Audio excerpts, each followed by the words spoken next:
प्रिय विद्यार्थियों, आप लोगों को मुंशी प्रेमचंद द्वारा रचित कहानी दो बैलों की कथा का कुछ अंश अध्ययन करने के लिए दिया था। उसी अंश में से प्रथम पृष्ठ है, उस पर हम विचार विमर्श करते हैं। यहाँ पर है बेटा, जानवरों में गधा सबसे ज्यादा बुद्धिहीन समझा जाता है। तो हमने प्रश्न रखा यहाँ पर, जानवरों में गधा सबसे बुद्धिहीन क्यों समझा जाता है? क्यों समझा जाता है? क्योंकि वो सीधा साधा है, सरल स्वभाव का है, सहनशील है, और जितने भी जुल्म है उस पर जुल्म ढाए जाते हैं, उससे रात दिन का लिए करवाया जाता है, वो सब वो चुपचाप सहन कर लेता है। किसी प्रकार की कोई प्रतिक्रिया व्यक्त नहीं करता, कोई नाराजगी नहीं जताता, क्रोध नहीं करता, इसीलिए उसको बुद्धिहीन समझा जाता है। परले दर्जे का बेवकूफ किसे कहा जाता है? परले दर्जे का यानी कि निपट मूर्ख, जो समझाने से भी ना समझे और मूर्ख हरकतें करता है, उस व्यक्ति को परले दर्जे का मूर्ख कहा जाता है। लेखक किस अनिश्चय की स्थिति में है? यहाँ पर प्रथम पृष्ठ में ही आया है, ये कुछ प्रश्न मैंने इसी में से ये मुख्य जो बिंदु है वो यहाँ पर लिखे हैं। तो यहाँ पर लेखक किस अनिश्चय की स्थिति में, अनिश्चय मतलब असमंजस, निर्णय नहीं कर पा रहा है वो, तो किस अनिश्चय की स्थिति में है कि जो गधा है, गधे को जो उपाधि दी गई है, पदवी दी गई है, किस चीज की पदवी दी गई है? मूर्ख की। तो वो किसके कारण है? उसकी बेवकूफी की वजह से है, या फिर वो बहुत सहनशील है, कोई किसी प्रकार का सुख दुख का अनुभव नहीं करता, क्रोध नहीं जताता, और चाहे उसको किसी भी प्रकार का खाने पीने के लिए दे दिया जाए उसी में वो संतुष्ट है, इस वजह से उसको मूर्ख की उपाधि दी गई है, या फिर वो बेवकूफ है इसलिए ये उपाधि दी गई है। इन दोनों स्थितियों में से मतलब वास्तविक कौन सी है, इस बारे में लेखक निर्णय नहीं कर पा रहा है, अनिश्चित स्थिति में है वो। नंबर 4 है इसमें, गाय तथा कुत्ता गधे से किस तरह भिन्न है? यहाँ पर और भी जानवरों के बारे में लेखक ने लिखा है। गधे का जिक्र करते हुए गधे को मूर्ख की उपाधि समाज द्वारा इस संसार में दी गई है। जो मूर्ख व्यक्ति होता है उसको गधा कह देते हैं। गधा कहने से ही मतलब वो उसके बारे में जो उसके विचार हैं व्यक्ति के, वो उभर जाते हैं। तो यहाँ पर गधे के अतिरिक्त किस किस जानवर, गाय तथा कुत्ता गधे से किस तरह अलग हैं? गाय है, गाय हमारी माता है, और गाय माता के साथ साथ मतलब हमारी पालनहार है, दूध देती है, और काफी शांत सी पशु है ये। लेकिन कभी कभी उसको भी क्रोधित होते हुए देखा जाता है। कब? जब वो ब्याही हुई होती है और उसके जो उसका बच्चा है, बछड़ा या बछड़ी, उसको अगर छेड़ दिया जाए तो वो खूंखारती है। बेशक वो रस्से से बंधी हुई हो, लेकिन वो रस्सा तुड़ाने को हो जाती है। उस वक्त वो क्रोध दिखाती है कि उसको क्यों छेड़ा जा रहा है, तो उस वक्त वो शेरनी के रूप में दिखाई देती है, शेरनी का रूप उसके अंदर दिखाई देता है। इसी तरह कुत्ता कैसे गधे से भिन्न है? कुत्ता भी स्वामी भक्त है, और काफी मतलब वो भी घर की रखवाली करता है और वफादार प्राणी है। लेकिन जब यदा कदा उसको भी क्रोधित होते हुए देखा जाता है, जब उसको मतलब परेशान कर दिया जाए, छेड़ दिया जाए, तो वो क्रोध दिखाता है। तो ये दोनों मतलब प्रतिक्रिया व्यक्त करते हैं, गाय भी कुत्ता भी, लेकिन गधा किसी प्रकार की प्रतिक्रिया व्यक्त नहीं करता, इसीलिए ये इन दोनों गधे से ये दोनों अलग हैं, स्वभाव के हैं। ऐसा क्यों लगता है कि गधे पर हमेशा एक स्थायी विषाद छाया रहता है? देखो बेटा, गधे को हम देखेंगे, हमारी आंखों के सामने मतलब गधे का चित्र उभर कर जब आता है तो एक ही स्थायी, एक ही भाव उसमें झलकता है। ना किसी प्रकार का वो क्रोध जताता है, चाहे उससे कितना ही कार्य लिया जाए, कितनी ही कड़ी दोपहरी में या कड़ाती हुई ठंड में, कैसे भी मौसम में, प्रतिकूल परिस्थितियों में उससे काम करवाया जाए, तो वो किसी प्रकार की कोई उसके चेहरे पर शिकन का भाव नहीं आता है, नाराजगी का भाव नहीं आता है। और सायकाल को थका हारा जब वो घर लौटता है तो कैसा भी उसको खाने के लिए दे दिया जाए, गला सड़ा कैसा भी, और वो किसी प्रकार की नाराजगी नहीं जताता है। एक ही भाव उसके चेहरे पर केंद्रित रहता है, वो बदलता ही नहीं है ना। ये दिखाई देता है कि कब वो खुश होता है, कब वो दुखी होता है, कब वो नाराज होता है। इस प्रकार के कोई भाव उसके चेहरे पर नहीं आते। एक ही विषाद, उदासीनता का भाव, भाव शून्यता का भाव उसके चेहरे पर छाया रहता है। ऋषियों मुनियों में कौन से गुण होते हैं?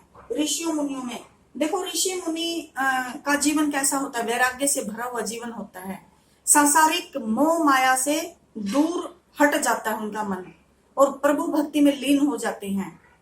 और इसके अतिरिक्त सुख दुख किसी प्रकार के ये सब भाव, यानी कि जो इंद्रियां हैं, इंद्रियों पर उनका नियंत्रण हो जाता है। किसी प्रकार का उनमें आसक्ति का भाव या इस प्रकार का कोई मतलब ये नहीं होता कि इंद्रिया किसी प्रकार का रसास्वादन करे, ऐसा कुछ भाव उनमें नहीं आता है।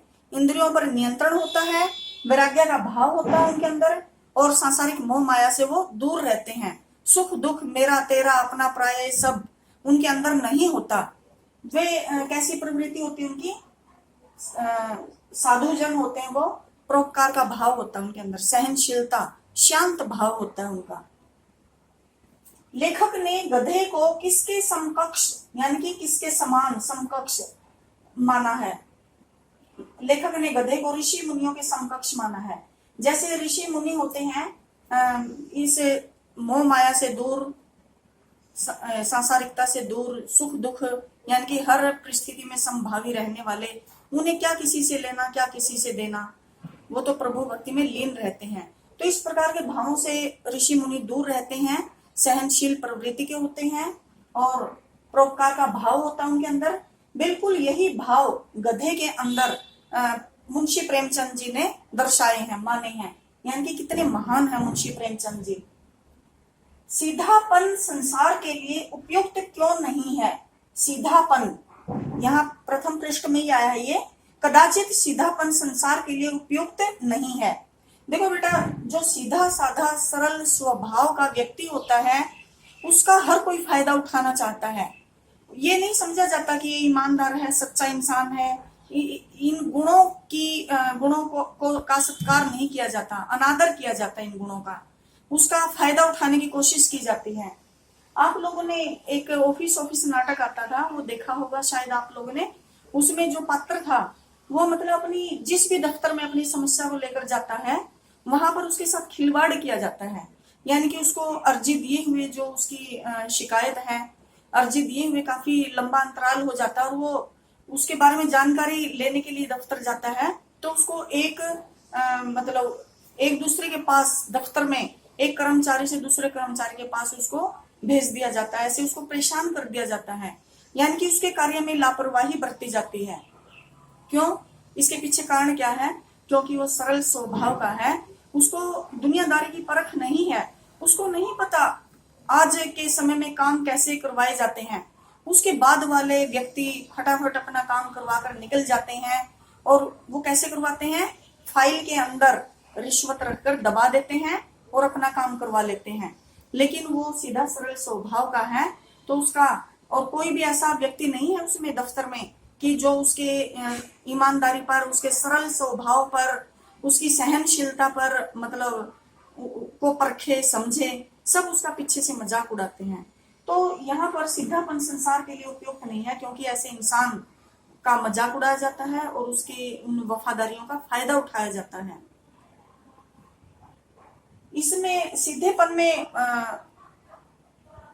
चाणक्य नीति भी क्या कहती है कि जो जंगल में सीधे वृक्ष होते हैं उनको काट दिया जाता है, और जो टेढ़े मेढ़े वृक्ष होते हैं उनको कुछ नहीं किया जाता, क्योंकि सीधे वृक्ष काम आते हैं। तो इंसान के अंदर थोड़ा बहुत समझदारी होनी चाहिए, दुनियादारी की परख होनी चाहिए। स्वतंत्रता से पहले अफ्रीका व अमेरिका में भारतवासियों की कैसी दशा थी? ये भी इसमें आया है। स्वतंत्रता से पहले की बात है, मुंशी प्रेमचंद में ये स्वतंत्रता से पहले लिखा गया है कहानी लेखन। तो उसमें अफ्रीका व अमेरिका में भारतवासियों की दुर्दशा थी, उनके साथ नस्ल भेद यानी कि रंग भेद किया जाता था, उनको प्रवेश, उनका भारतवासियों का प्रवेश वर्जित था, प्रवेश नहीं करने दिया जाता था, उनका मजाक उड़ाया जाता था। तो इस प्रकार की मतलब उनके साथ दुर्व्यवहार किया जाता था। जापान को सभ्य कहकर लेखक ने क्या व्यंग्य किया है? देखो ये अति महत्वपूर्ण प्रश्न है। अब यहाँ पर भारत के सीधेपन की बात है। एक प्रश्न और रह गया यहाँ पर, प्रश्न नंबर 10। दुर्व्यवहार करने का क्या कारण था? जो ये करते थे ना अफ्रीका और अमेरिका देश के लोग, जो भारतवासियों के साथ दुर्व्यवहार करते थे, इसका कारण क्या था? क्या कारण था? भारत के लोग, जो भारतवासी हैं, सीधे सरल स्वभाव के हैं, वो मेहनत करना जानते हैं, मेहनत की कमाई खाते हैं और 2 पैसे बचा कर रखते हैं, बुरे वक्त के लिए काम आए, और किसी से कोई झगड़ा मोल नहीं लेते, किसी प्रकार के वाद विवाद में नहीं पड़ते और उसको बढ़ावा भी नहीं देते। कुछ कहता भी है तो वो गम खाकर रह जाते हैं, यानी कि पलट कर जवाब नहीं देते, कोई प्रतिक्रिया व्यक्त नहीं करते।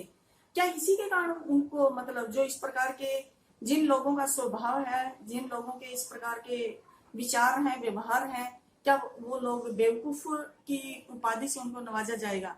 यानी कि अगर वो पलट कर जवाब देते तो उनको सभ्य श्रेणी में, यहाँ पर लेखक व्यंग्य कर रहा है कि अगर वो पलट कर जवाब देते तो क्या वो सभ्य कहलाते? यानी कि ईंट का जवाब अगर पत्थर का जवाब ईंट से देते तो क्या वो सभ्य कहलाते? ईंट का जवाब अगर वो पत्थर से देना सीख जाते तो शायद सभ्य कहलाने लगते। यानी कि सीधे साधे इंसान की कोई कीमत नहीं है, कोई समझता नहीं है उसको, उसको बेवकूफ समझा जाता है, उसकी ईमानदारी का, उसकी सच्चाई का मजाक उड़ाया जाता है। तो भारत के लोगों की इसी गुण की वजह से विदेशों में उनके साथ मतलब दुर्दशा होती थी, बुरा व्यवहार किया जाता था। आखिरी प्रश्न है, को सभ्य कहकर लेखक ने क्या व्यंग्य किया है कि उसको सभ्य की श्रेणी में खड़ा किया है लेखक ने? कैसे? जापान ने क्या किया था, अमेरिका के पर्ल हार्बर सैन्य हवाई अड्डे पर हमला बोल दिया एकदम से, और ताबड़तोड़ वहां पर हमला किया, काफी जान माल की हानि हुई अमेरिका में।